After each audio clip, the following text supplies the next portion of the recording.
అత్యంత అధునాతనమైన మరియు వేగవంతమైన రోబోటిక్ లేజర్ విజన్ కరెక్షన్ కేవలం 6 సెకండ్లలోనే. సంప్రదించండి Ramesh lasik and laser centre.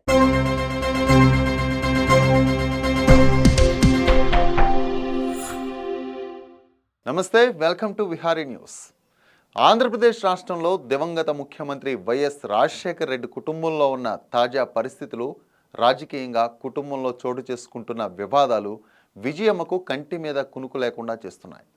కరవమంటే కప్ప కోపం, విడవమంటే పాము కోపం అన్న విధంగా అన్నా చెల్లెళ్ల మధ్య పంచాయతీ జరుగుతుంది. వీరిద్దరి మధ్య విజయమ్మ నలిగిపోతున్నారు.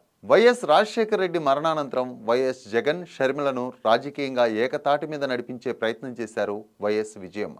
2019 ఎన్నికలలో ఏపీలో ఎన్నికల ప్రచారాన్ని నిర్వహించి అటు విజయమ్మ, ఇటు వైఎస్ షర్మిల వైఎస్ జగన్మోహన్ రెడ్డికి పట్టం కట్టారు. ఫలితంగా ఏపీ సీఎంగా జగన్మోహన్ రెడ్డి పాలనా పగ్గాలు చేపట్టారు. ఆ తర్వాత పరిణామాలలో వైఎస్ షర్మిలకు, వైఎస్ జగన్కు మధ్య రాజకీయ విభేదాలు చోటు చేసుకోవడంతో వైఎస్ షర్మిల తెలంగాణ రాష్ట్రంలో వైఎస్ఆర్ తెలంగాణ పార్టీ స్థాపించి రాజకీయాలను మొదలుపెట్టారు.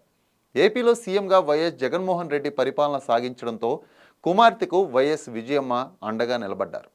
తెలంగాణ పార్టీని కాంగ్రెస్ పార్టీలో విలీనం చేసిన తర్వాత ఇక అనూహ్యంగా ఏపీలో కాంగ్రెస్ పగ్గాలు షర్మిలకు అప్పగించడంతో ఏపీలో అడుగుపెట్టిన షర్మిల అన్న జగన్మోహన్ రెడ్డిని టార్గెట్ చేస్తూ విమర్శలు గుప్పిస్తున్నారు. పదవి ఇవ్వకపోతేనే షర్మిల జగన్తో విభేదిస్తుందని పెద్ద ఎత్తున ప్రచారం చేస్తున్నారు. ఈ క్రమంలో తాను జగన్ సీఎం అయిన తర్వాత ఏమీ అడగలేదని, దీనికి సాక్ష్యం మా అమ్మ విజయమ్మే అని షర్మిల తాజాగా పేర్కొన్నారు. తాను చెప్పింది తప్పని దమ్ముంటే వైసీపీ నేతలు మా అమ్మ విజయమ్మతో చెప్పించాలని సవాలు విసిరారు. ఇక ఇప్పటికే ఇద్దరు బిడ్డల మధ్య నలిగిపోతున్న విజయమ్మ ముందు ముందు ఈ వివాదం ఎక్కడ వరకు వెళ్తుందోనని ఆందోళన పడుతున్నారని సమాచారం. ఎవరూ తగ్గకపోవడంతో ఆమె తీవ్ర వేదనకు గురవుతున్నారని సమాచారం.